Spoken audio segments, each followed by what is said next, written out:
Good evening, everyone. Welcome to Encompassing Education Inspired Learning Hub. Tonight, we have Dr. Wells, who's an experienced educational leader. She has been an IDOE outreach coordinator, a building administrator, and is licensed in high ability. She currently is the director of academic resources and program director of curriculum at Evansville Vanderburg School Corporation. Dr. Wells holds a doctorate in educational leadership, a master's in educational leadership and building administration, and a bachelor in elementary education. She is highly skilled at delivering professional learning on curriculum mapping, I-Learn and I-Read alignment, the science of reading, formative assessment, and adopting and implementing high-quality instructional materials with a strong focus on enhancing literacy instruction. So we're all very pleased to have her here, and I'll turn it over to you. All right. Thank you so much, Bill. Welcome to our session today. It's called Unlocking Every Learner, the UDL Advantage. As Bill said, my name is Wendy Wells, and I'm an ELA specialist for Encompassing Education.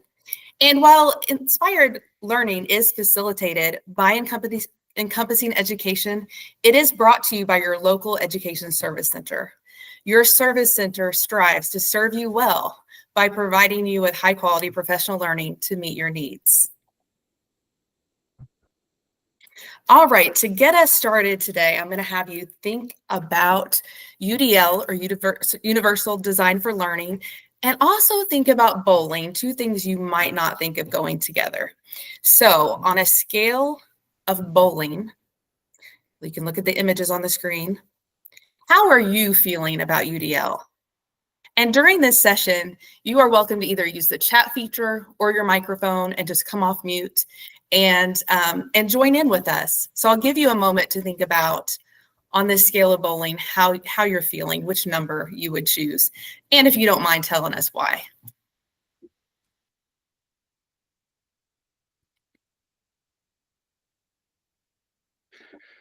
Wendy, mine's a 4. I've kind of gone through training, but I didn't really incorporate as much as I should, so I've lost some of what I have. So it's there, but gone away a little bit.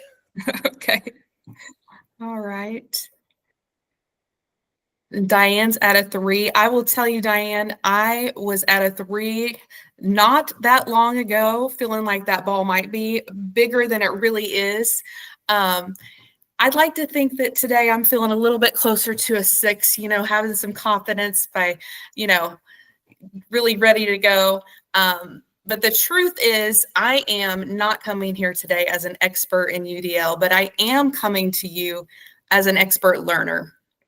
And so I look forward to diving into this with you all today. And maybe by the end of it, we could all feel a little bit closer to a 6, or, maybe even that 4. He looks like he's ready to go.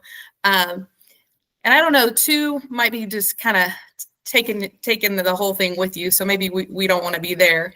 But I'm so glad that you guys are on this journey with me today so that we can learn more about unlocking learning for every student that we serve. The objectives today, I really want to make sure that we know what UDL is and how it can be used to foster expert learners. There are 3 UDL principles that I want to make sure we go over to help all educators minimize the barriers to learning and design optimal learning environments with equity and inclusion in mind. And then finally, begin to transfer this learning by applying UDL to your instructional lessons and to help your students have those outcomes that you're looking for. And just to share a little bit of my journey with UDL, like I told you, I come to you as an expert learner today. I can talk about a little bit about my time as curriculum director. My journey with UDL started, our district adopted a new curriculum several years ago. And as curriculum leaders, we were really intentional about the use of high quality instructional materials and how we wanted to make sure that all of our students in our district had access and that we could guarantee that they had this high quality grade level experience. And around the same time, I don't know if you can relate to this, but around the same time, we started focusing on more inclusive practices. And so what this means is, although every classroom is full of diverse learners, always. We were able to actually see that a lot more with more students with IEPs in our classrooms, as well as our multilingual language community expanding in our schools. And so that learner variability really started to be more apparent. And we realized that our curriculum had embedded UDL principles. So any high quality curriculum should be based on the universal design for learning. But what we realized was we were not intentional about empowering teachers to use those principles.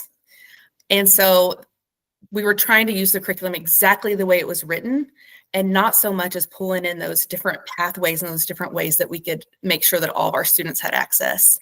And so that's where my shift personally began.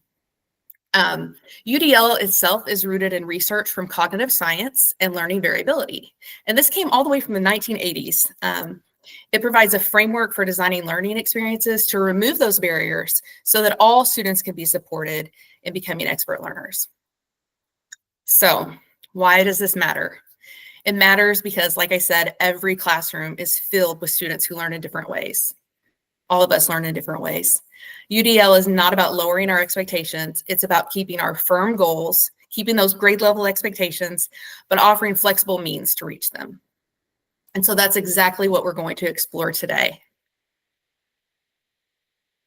So the norms for today is to approach this with a learning stance. There are some pieces in here that I've seen a couple times, and I will tell you that every time I see it or review it, I learn something new. Pause to reflect on learning and make connections with me today. And then this is one of the most important features of today's learning is choose learning approaches that work best for you. After this professional development session, you will have more opportunities, obviously, to dig in. And depending on the context, there are some things that may appeal to you today that don't appeal to you tomorrow, but choose the resources that match your needs based on your context. Ask questions as they arise. And then I would love for you to use this session as a springboard to further your own self-directed expert learning venture. Okay, before we dive deeper into UDL, I would like for us to watch this video called Transforming Inclusive Education, and it's by Shelley Moore. As you watch, please pay attention to how she challenges traditional approaches to inclusion and reframes it as a way to design learning that works for all students, not just some. Hi, my name is Shelley Moore, and I'm a third-year PhD student at the University of British Columbia in Vancouver. As Canadians, we have a reputation for finding and embracing the strength in our diversity. This value, however, hasn't been reflected in our classrooms, which still segregates students by ability, especially students with developmental disabilities. There's a gap in our understanding about what we know inclusive education to be, philosophically, versus what we understand and the importance of understanding inclusion in our practice. This is the question I'm trying to answer in my research, is how can we find the value in the day-to-day practice in our classrooms in terms of inclusive education? So how am I going to explain this to you? Now I can sit here and try and describe this, or we could have a little bit more fun. Why don't we go bowling? So let's talk about bowling. You have 10 pins, you have 2 balls, and you have a lane. The goal is to knock down as many pins as you can. But if you don't get them all, it's okay because you have another chance. But when I bowl and roll the ball down the middle and I don't knock them all down, what often ends up happening to me is that there's 2 pins left standing on either end and they stare at you. It's the 7-10 split and it's the hardest shot in bowling. How is bowling like teaching? The ball was the lesson, the pins are the kids. We aim for the middle, we do the best we can.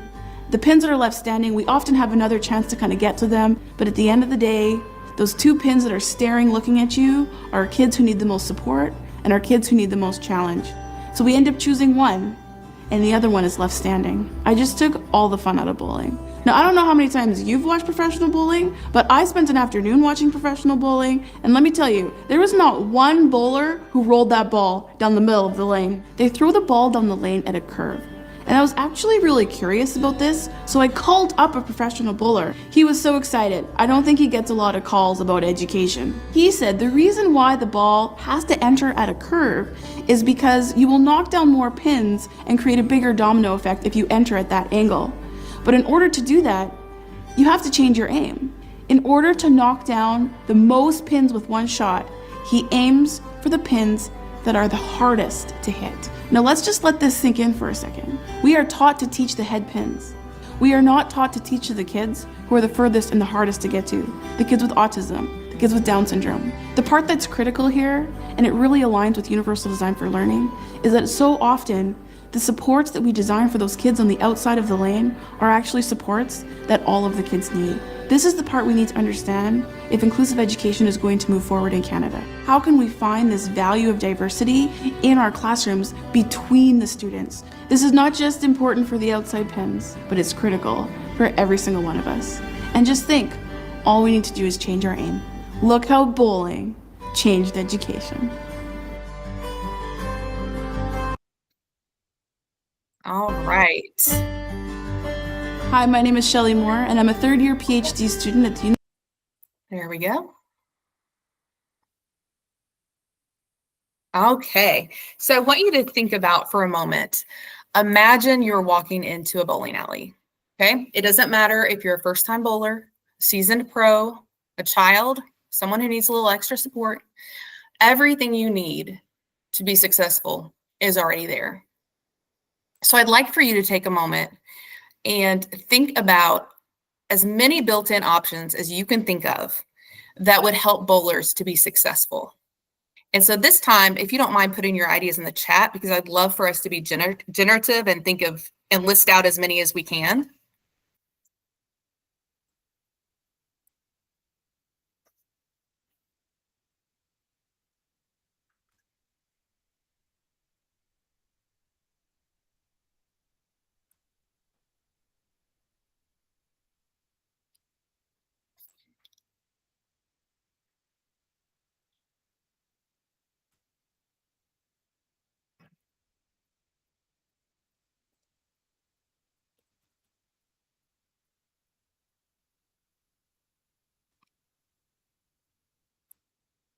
Ooh, gloves. I think I would like gloves to bowl. I don't think I've ever been offered. I need to go to your bowling alley where they've thought of more things that I need. Okay, so we have bumpers, bowling shoes, talc powder, bumpers. Oh, the little table thing that toddlers roll the ball down like a dinosaur. So it's kind of like a little ramp that keeps the ball going. Size of the balls, gloves, balls of different weights and finger sizes. Yes, powder, rags to dry your hands. Oh, that little blower thing where you can dry your hands. An auto scorekeeper, Bill. I don't want to go bowling unless there's an auto bowl score for me. Auto scorekeeper for me. Absolutely. Okay. Oh, and snack bar. We have to meet our needs. You are absolutely right. Okay. And a place to sit while you're waiting for your turn. Okay. So when we think about the bowling alley, it is universal design for learning in action. Okay. So the well-designed learning environment, students don't have to struggle. They don't have to ask for special exceptions to access learning.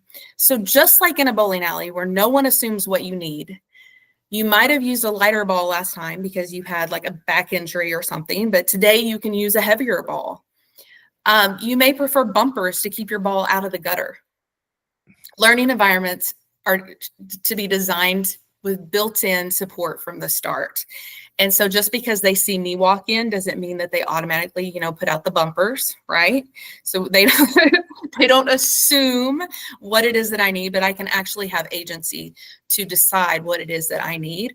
Or I can even better, I can try out different things and decide what works best for me.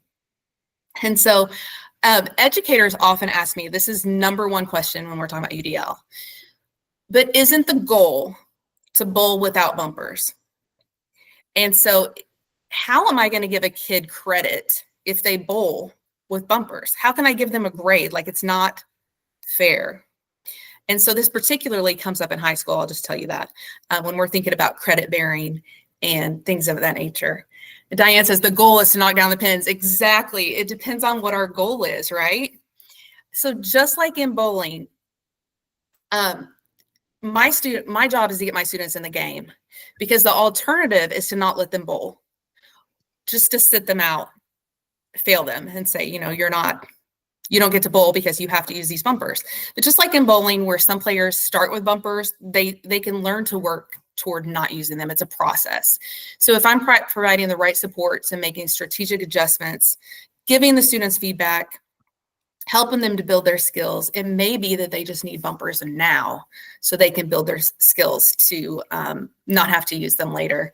Just like every other player that has entered that bowling alley, we're all aiming for that same set of pins. Just like Diane said, the goal is to knock down those pins. Okay, so if we think about the UDL framework, it is a set of principles, beliefs, and values. I will be sharing some guidelines with you in a little bit, but I don't want you to think of this guideline list as the framework. The framework is really about beliefs. And so a true UDL practitioner believes that variability is the rule, not the exception. So everybody walking into that bowling alley is just a little bit different, and they have different needs and different ways of being successful. Number two, this is the one as a curriculum person that I drive home all the time, maybe sometimes a little bit much, but all students can work toward the same goal and grade level standards. And then finally, all students will become expert learners if barriers are removed. So those are the three beliefs that we're really going to dive into today and look at how that works within some of the guidelines and tools that we can use to plan for instruction. So like I said, variability is the rule, not the exception.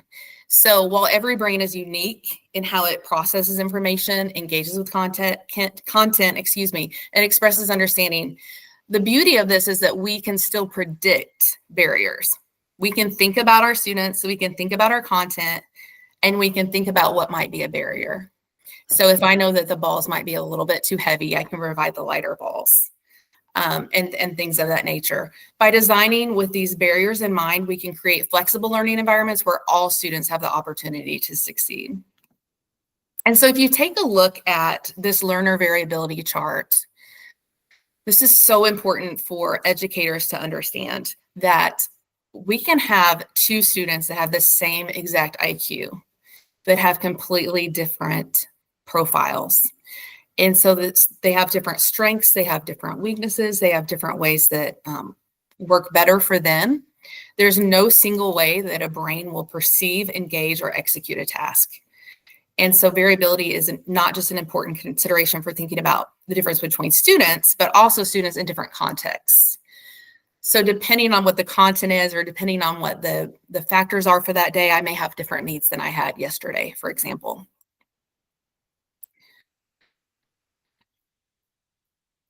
And there are three broad brain networks that we need to address when we're planning instruction. So if we're using UDL principles to design learning, we're thinking about the ways that the why of the learning. So our brain desires to know why this is relevant. Why is this something that I need to know? And then also the what of learning. So making sure that we know, we provide options for students to be able to interact with the content or perceive the content in different ways. And then of course, action and expression. So the how of learning. So how can I show my skills and strategies in different ways? An effective curriculum or lesson will design supports that use all three of those networks. And you'll see this a little bit later when we look at the guidelines that CAST has provided. Okay, so predicting barriers. Part of UDL is reflecting on your lessons and learners. And as your knowledge of both grows, your prediction of barriers will get better. So I'm sure that bowling alleys learned that, we have so many people that are coming in with different shoe sizes. We're going to start providing more size 7s because we've noticed that more people are needing size 7. Or we've noticed that children that come in are needing, or even adults are needing, different size and weights of balls. Some barriers that we always want to consider are the linguistic ones. So this could be language barriers. Maybe we have students that are learning English as a second language, or maybe their oral language skills or comprehension skills are not quite ready yet for the information. Conceptual barriers, so barriers that will keep someone from understanding, especially if it's a complex idea and they don't have the right foundation to take that in.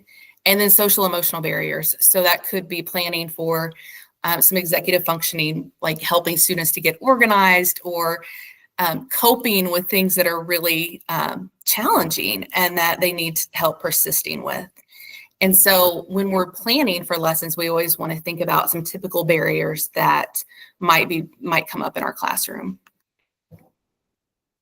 In UDL, we don't make judgments about our learners based on labels, but we have high expectations and believe all of them are capable of success. So it's just about providing those pathways and figuring out what they need at that time. One of the things that was really powerful for me was to think about we want to provide the opportunity for all students. So we don't want to make predetermined decisions about what people need. So just like if I come into the bowling alley, they don't just immediately hand me bumpers because I don't look particularly athletic. We don't want to make judgments about what students need because we want to make sure that they all have that first learning opportunity at the first best instruction. And then after we see what it is that they need, then we can start to differentiate if our design for learning is that they need a little bit more than what we've designed in our lesson. So just keeping that in mind, that like we don't want to make judgments about exactly what kids need, but we want to provide multiple ways so that all students have the opportunity. Okay, so if you don't mind, taking a moment to think about what it is that you would like to remember or learn more about when it comes to learner variability.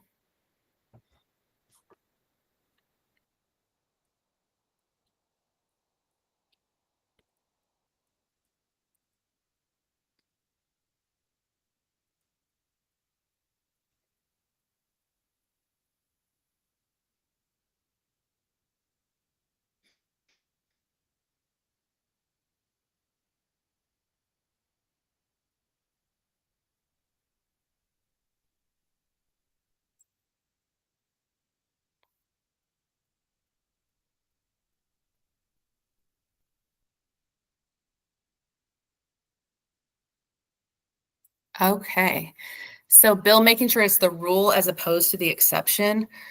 Absolutely. In my work with teachers also, we think about like teachers are also concerned about over scaffolding. And so am I giving too much support? Am I giving so much that they're not going to productively struggle? And so I think that we really have to think about, you know, the supports that we're giving are just giving them a way to access. It's giving them a way to be an expert learner on their own.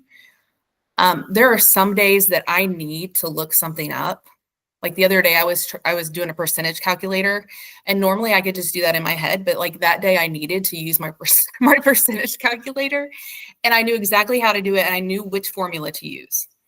And so, you know, sometimes we're going to need something and sometimes we're not, but making sure that we're planning our lesson with all of those different things in mind is really important.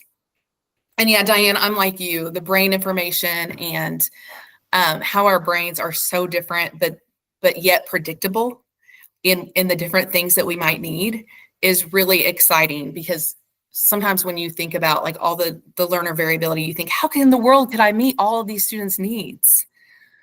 But really, like Shelley Moore said in the bowling example, what you're doing for some most of the time is good for all. And so they get those incidental benefits as well. All right, thank you for sharing. The next part is one that I feel pretty passionate about. All students can work toward the same grade goals and grade level standards.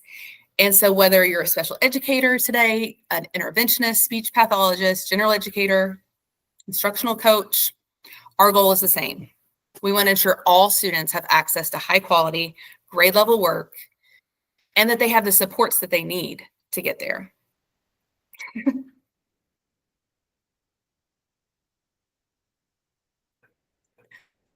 Oh, okay. Thank you, Diane. All right. So a piece of research that, not to be dramatic, but literally changed my professional life was the opportunity myth. And I'm trying to remember exactly when. 2018. Okay, that's when my professional life really changed. The opportunity myth came out, and it was a study that showed a lot of things about what it takes to really help students to learn. But it talked about how students will spend more than 500 hours per school year on work that isn't grade level appropriate. And so even though they found that students could do the same level of work, we weren't providing access for whatever reason. We felt like we needed to lower the expectations. We felt like students weren't ready. Maybe we looked at their test scores. The students were not getting that true opportunity to even try, to even have an at-bat. And so what they found was when students are given that opportunity, their lives are truly changed. Students, especially students who started out the year below average or below where they should be, when they were given grade level work alone, they made 7.3 more months of academic progress than compared to their peers who did not receive that same challenge. And there are some other factors here that are really important too, like strong instruction and being engaged and having high expectations. And you see that high expectation ones on the end is the absolute highest. So just by believing our students can do it and then providing them grade level assignments and giving them the opportunity to try, we're going to see that much growth in our students. And this just highlights the importance of providing all students with access to rigorous grade level material.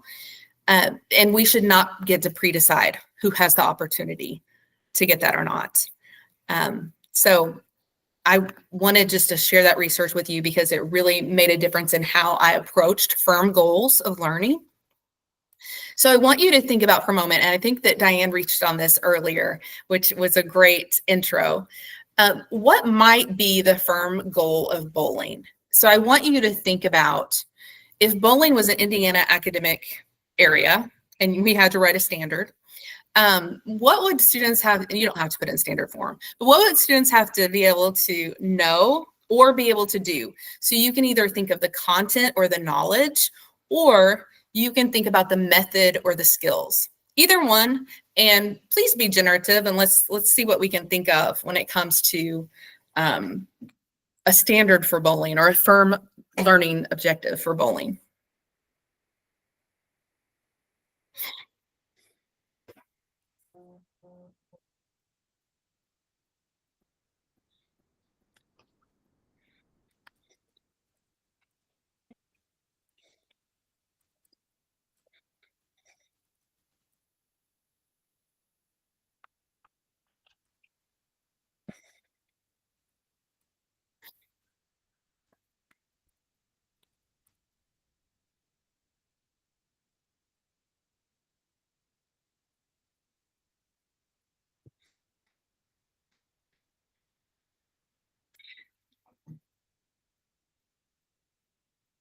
So we have some physics in here too, right?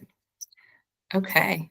So I see some that are more content knowledge based and some that are more skills and methods based, which is awesome. We have how to hold the ball, rules, angles, speed, technique. So kind of knowing the science behind what it's going to take to really knock down the most pins. Bill has what is the objective of the game? Yeah. What are the strategies to fulfill that objective? Speed, weight, like all of these things are so great. And so if we were thinking about some of the knowledge pieces, these are some that I had generated. So maybe explain how scoring works in bowling. I don't know about you all, but I had to take a bowling class in high school. Anybody else? Okay. So I will tell you that Mr. Dixon would be proud of me because I still remember how to hand score. I just don't want to. So I know that when we have this strike up here, that I can't do the total yet, or else it would just be 10. I have to wait until I bowl again 2 more times, and then I can take those 2 scores and add them to my 10. So that's how I got 19 in the first one. So when you get a strike, it's kind of like you get to multiply your earnings there. So, but yeah, I don't want to do that anymore, but I am kind of glad that I still know how to do it. Understand the importance of ball speed and rotation. I think Diane had pointed out something like that. Could be demonstrate sportsmanship or etiquette. Have you ever been to a bowling alley when somebody bowls right next to you when you're getting ready to bowl? Yeah, that is a no-no. That is not okay. Be able to read a bowling sheet, compare different techniques. These are all things that students might need to know. And so when we think about a content standard, we can look for verbs like explain, demonstrate, understand, compare, analyze, and what to do when your ball gets stuck. Yes, absolutely. So Bill, I think your two-handed ball roll is fine. Like, it just depends on what our firm goal is, right? If my firm goal is on your technique, then that won't pass the 4 or 5 step approach. But if it's just about, getting the ball rather down the lane, then I think we're good. Okay, I did put a note on here that be flexible. So these are the best standards to work with. Yeah, it's Gumby. I'm really showing my age today with the whole bowling in high school and Gumby and but these are the flexible ones. These are the ones that it does not matter. Whatever you have time for in your lesson. I'm not suggesting that you just open it up to a free-for-all, but you could have students explain in an audio file. Like, they could just record their voice explaining it to you. You could have students make a slideshow. You could have them present a skit. You could have them make a poster. You get the idea. So these knowledge standards are such an easy first step when we're thinking about expression and representation and having students show what they know. Also, there are different ways they could access this material. So I could show them a video. I could take them to the bowling alley. I could have them read. I could have them share with a friend. There's lots of different ways they could access this knowledge, and there's lots of ways they could demonstrate this knowledge. So I always recommend when people are starting out with UDL that they're going to start with your knowledge or your content-based standards, because it's just a good way to get your feet wet and to get started. And then when you see how the students respond to having some choice and having some variety, it's a little bit addictive as a teacher. Okay. And then moving on to the skills or the methods, you all named some of these as well, such as technique, two-handed ball roll. Let's see, talking about, what was another one here? The rules, following the rules. Go ahead, Bill. Diane said angles, so you have to use the diamonds and what angle you use. Absolutely. And so these are going to be more action oriented. So consistently rolling the ball down the lane. I didn't say you couldn't do a two-hand throw though, but consistently rolling the ball, your stance, your grip. Maybe our goal is to knock down at least one pin, score at least a spare or a strike, and those kinds of things. And so these, I call them method standards. So these are going to be like where you're going to write or use or measure, demonstrate, solve. And so there are definitely ways to give students different ways to access or even express an action like this. And sometimes they're not as flexible. And what I mean by that is, and I've gotten this into great conversations with my ELA peers, is like, if it's a writing standard, they have to write. Okay. So we're not going to be able to sing a song if the goal was to write a paragraph. However, there are ways that we can make access to writing more universally designed. And so we can give students sentence starters. We can give them graphic organizers. They can use, online dictionaries. There are cases where students can use speech to text, and then they have to go in and they have to edit everything that came through, because it does not come through the way that we would like for it to, with punctuation and sentence structure and all of that. So there are ways that we can, and we can chunk writing to where they don't have to write the whole thing in one period. Sometimes with our younger students, and older students, to be honest, even adults in a PD, giving them a chart paper and markers, especially the smelly markers, smelly good ones, that novelty approach can just make students much more motivated and engaged. So yes, they're still writing a paragraph, but they're writing it with Mr. Sketch markers that smell really nice, and they're getting to be creative and make it big or fancy or whatever. So even though you're holding your goal really, really firm and tight, there are still ways to provide access and options for students. Okay, so what do you want to remember or learn more about with firm goals? Like for math, a lot of teachers. How to help you with that? My Alexa just went off. Sorry about that. In math, it's not just about knowing the formulas and knowing how to solve it and the knowledge, but it's also the skills and application. Do they understand how to apply it? Do they understand when to apply it? So I think one of the big things there is making sure that when you're talking about firm goals, it's not just knowledge, but also the skills and the application that go with it. Yeah. And they're the process standards, right? So making sure that yeah, you're holding those goals tight too, that they're able to show that they can go through those processes and they can use those strategies and tools and all of that. Yeah, absolutely. Okay. So the final belief behind the framework of UDL is that all students will become expert learners if barriers are removed.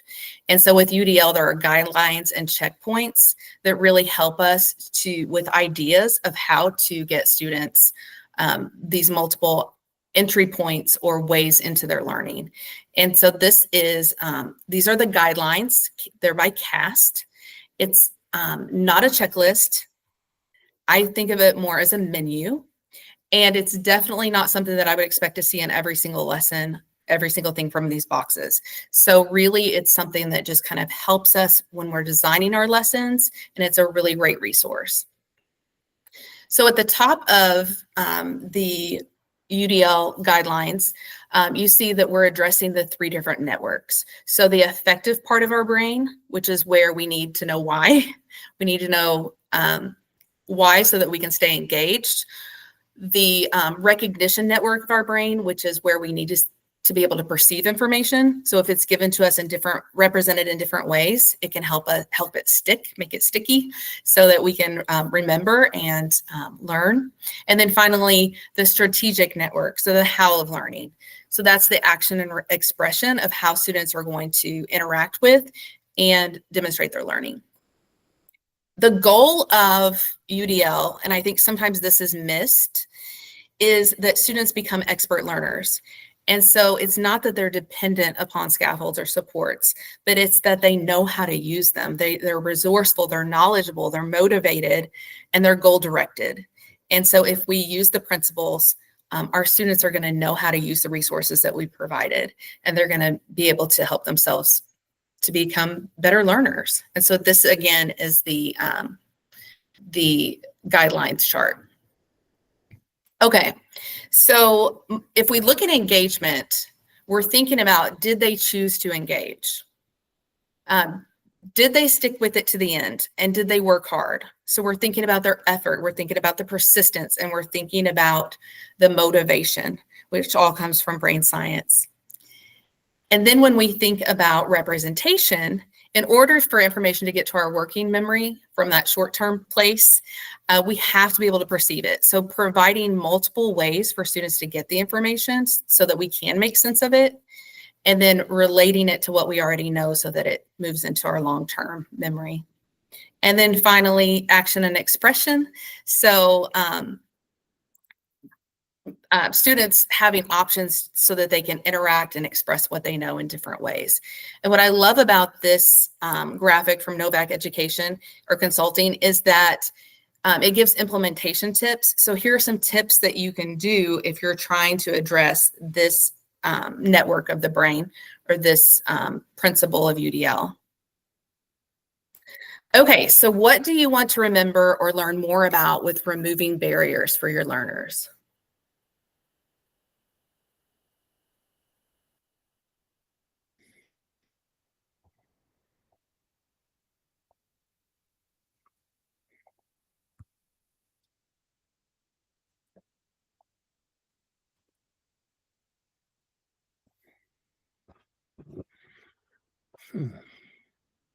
You can either use the chat feature or you can unmute yourself and use the mic.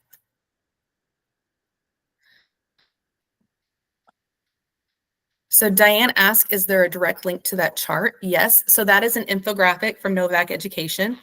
And I'm going to be providing you with multiple ways for you to access and interact with UDL information here in a moment. And then you'll find that that's one of the graphics at the very top, one of your options. Okay, and actually that brings us right to it. And so I'm going to share what it looks like just so you can see what I'm referring to. And I know Bill is going to put it in the chat. And so you have access to this resource document. And here we go. So at the top, you have what's called now. And so these are some of the shorter pieces. There are different ones to meet your needs in your context today. Maybe you've had a long day and you'd rather just listen to something, or maybe you're kind of interested in reading more. So whatever it is that matches your need right now. I do have some online resources, documents, podcasts. Here's the infographic that I was speaking of, Diane, and a couple other videos. So up in this now part, you can spend about 4 minutes digging in. I know that's not a whole lot of time, but digging in to see if there's something that you want to bookmark and you want to definitely come back and work on being an expert learner in UDL yourself. There is a timer at the top of this, this page. There it is. And so if you want to click on that, that'll give you your 4 minutes so that you know when that's up. But I will see you and then I'm sorry, at the bottom, I want to make sure and show you this because I don't think I'll come back to it later. Later, when you want to dig in, there are some book suggestions, podcasts, websites, downloads. So you can come back to this and feel free to share it out or whatever, but you can come back this to learn more after today's meeting. So go ahead, I'm going to stop talking so that you can dig in and figure out what might be your best pathway to learning more today. So I'll go ahead and start the timer. Does everybody have access? Okay, cool.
Okay.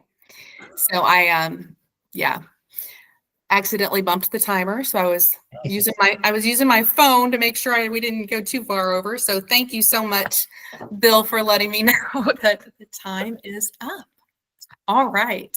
So what ahas can you share about your self-directed learning? And since you didn't have time to like complete anything, maybe it's just about sharing something that you think that you'd like to come back to later, or something that you'd want to share with others that are learning about UDL. So if you don't mind, if there's something interesting that you found, if you wouldn't mind sharing with the group. I'll come off mute. I put it in the chat, but I love well, first of all, I love the whole sheet. There's so much there and the variety that's there. Thank you for providing that for us, Wendy. That's really, really cool to have it all in one place. And so I loved the podcast with Katie Novak, and I bookmarked that so I can listen to that later. I also started listening to the first little bit of, it was called UDL in Action in the Classroom. And it's a teacher who was talking about how his personal experience in school. And so that was really cool. Didn't get to listen to all of that, obviously. I just started that one. And so then I also saw the 3 books that you have there, which all look great. Is there one in particular that you would suggest to start with? Yes. So I'm going to take a look at those again. Okay. So I would start with UDL Now. Okay. I think that out of the 3, it's the one that got me the most excited. Love it. It is Katie Novak, and she's pretty motivational and just fun. And the way she writes is the same way that she presents. I will tell you that True Design and Deliver is wonderful, and almost any UDL book that you read will refer you back to Design and Deliver. Okay. So that's why I felt like I needed that one too, because it's kind of seminal, everybody refers to it. True Inclusion with UDL is so amazing at pulling equity work or cultural competency or your MTSS, just like pulling together all of the frameworks and seeing how all we're really trying to do is help all students learn. Yes. And so it just brings it's common sense that I didn't have. So love it. Common sense is not so common. Yeah, I read it and I'm like, oh yeah. But I would start with UDL Now. Perfect. Thank you. That's so helpful. I will get all 3 of them. Thank you. You're welcome. No problem. I really enjoyed knowing the other resources like CAST and Katie Novak and knowing who are the gurus and where do you go for information. Like they had that template that just helps you with the thought process and just kind of, did you remember to do this or did you remember this? And little things like that can be very beneficial to keep things kind of going in the right direction.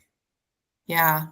And so you are going to get the slides to this presentation. So I would recommend that you come back. This is Katie Novak here. You see her on the screen. She talks about how teachers think about, like, how am I going to plan 50 different lessons? You're absolutely not. You're just going to provide some options within the lesson that you're already planning on doing. And she talks about how you can do that with low prep or no prep. So it gets to be where the students know what to expect. They know what their different options are going to be. They know what they prefer. And so this does not have to be a 50 different lesson plan situation.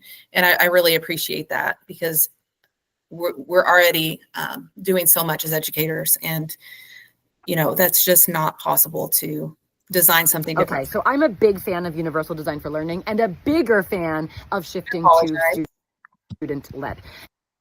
So you're gonna come back and watch that because it's 3 minutes and it's just Katie, no nonsense, like you can do this, and it's kind of motivational.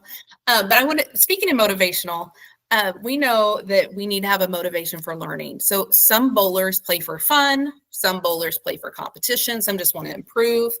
Think about a recent lesson you have taught or observed in which students were disengaged. Or you can think about just like an engagement strategy that you really enjoy.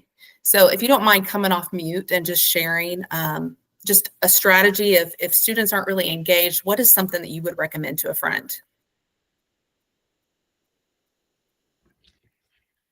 I can think of a lesson that I observed recently, and students were not engaged. And do you want me to give you more context, or you just want to know what will be an engagement strategy? What would be an engagement strategy? Okay, great.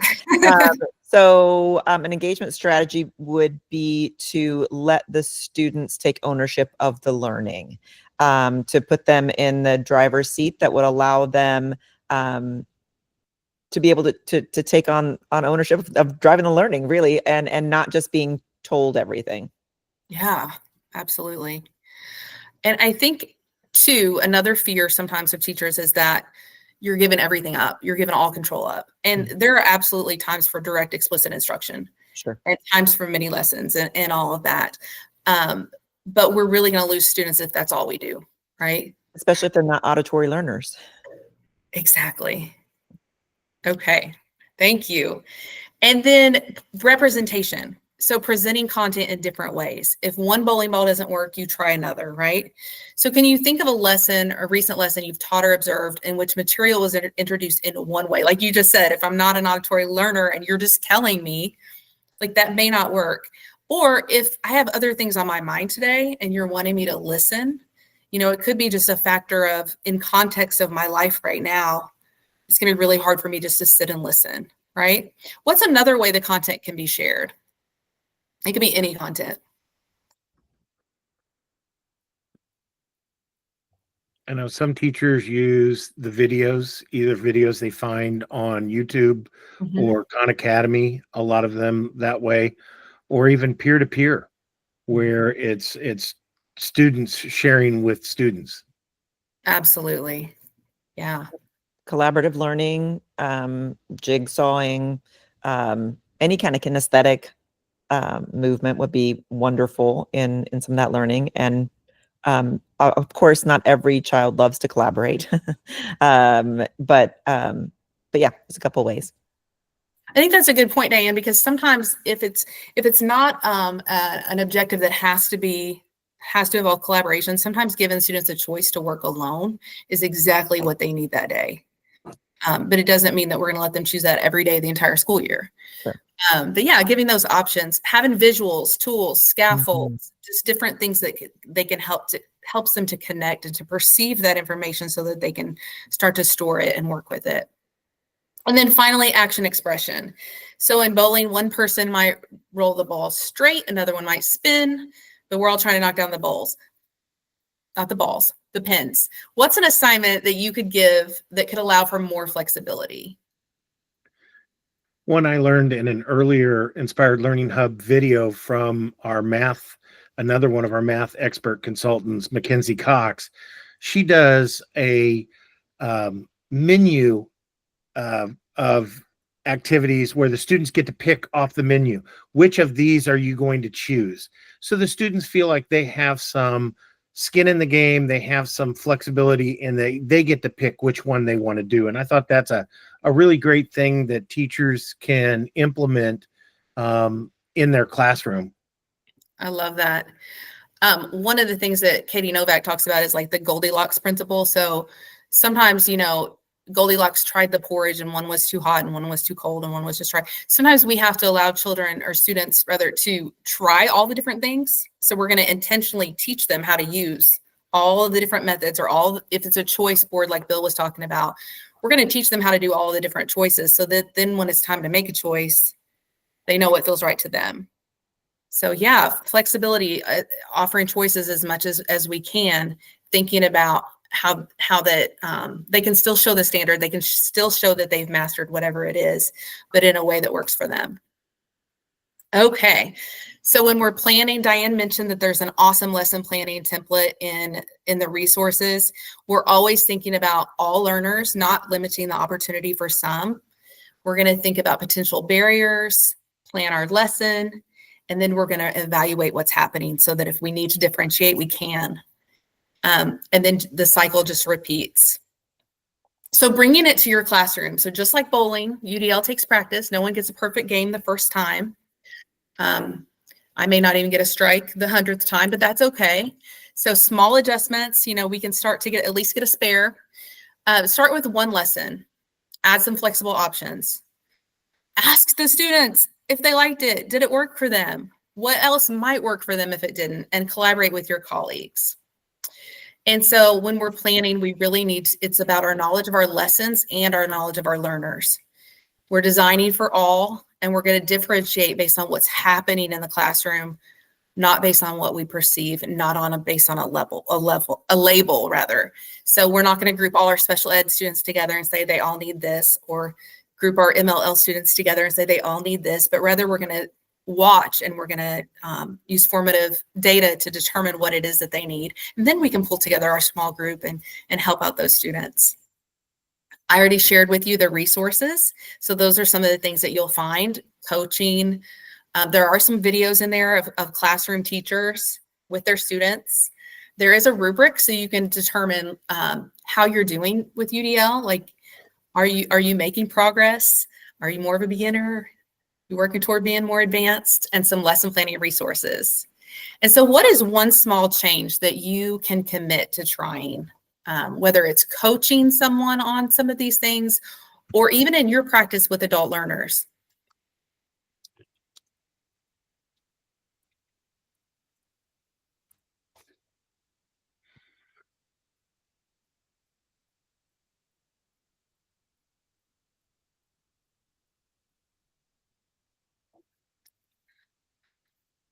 Definitely more choice, right?